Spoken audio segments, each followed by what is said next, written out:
Hello, I'll be building a Romulan Bird of Prey from Star Trek, the original series. This is a learning build for me because I'll be lighting the model using a very simple configuration. I've never done this before, so it was a bit of studying and buying a few new tools, like a soldering station. The model itself is super simple, and most of my build time was in modifying the pylons to run wire, testing the lighting, fixing light bleed, and coming up with a display stand. I also used the Decals set from Greenstrawberry.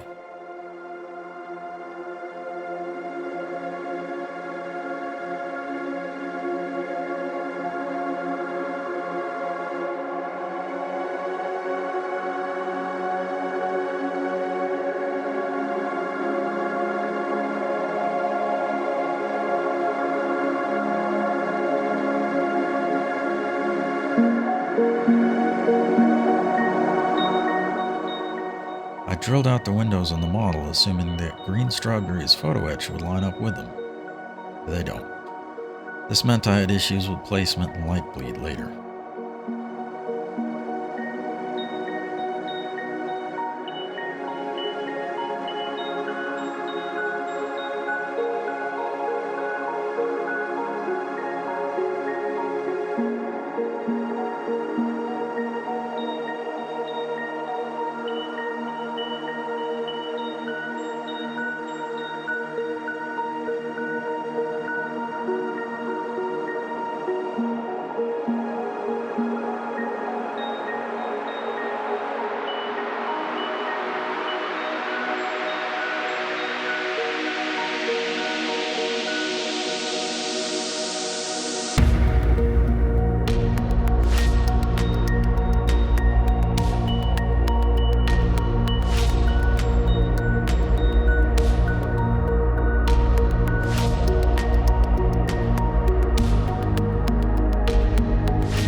Most of the wiring is 24 gauge, except the wires in the pylons, which are 30 gauge in order to run through the tiny channels in the plastic. It's powered by 9-volt DC through transformer.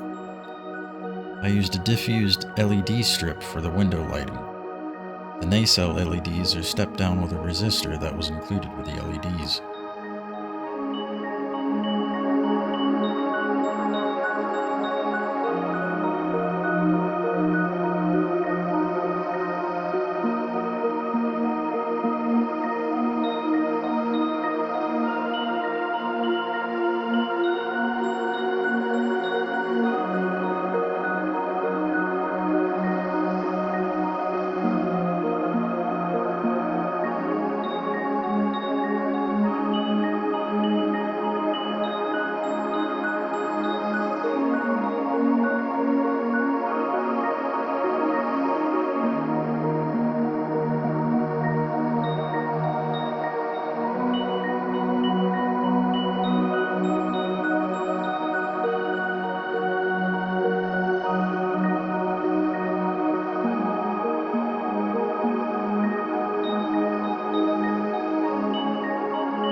get a white diffused look on the Bussard collectors, I sanded the outside of the clear plastic with 600 grit sandpaper, then used extra thin plastic cement on the inside to fog the plastic.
For the display stand, I use a chandelier base with a 5mm stainless steel hollow rod. I cut off the mounting hole from the included plastic stand and superglued it to the inside of the model. I put in a switch to turn it off without unplugging it.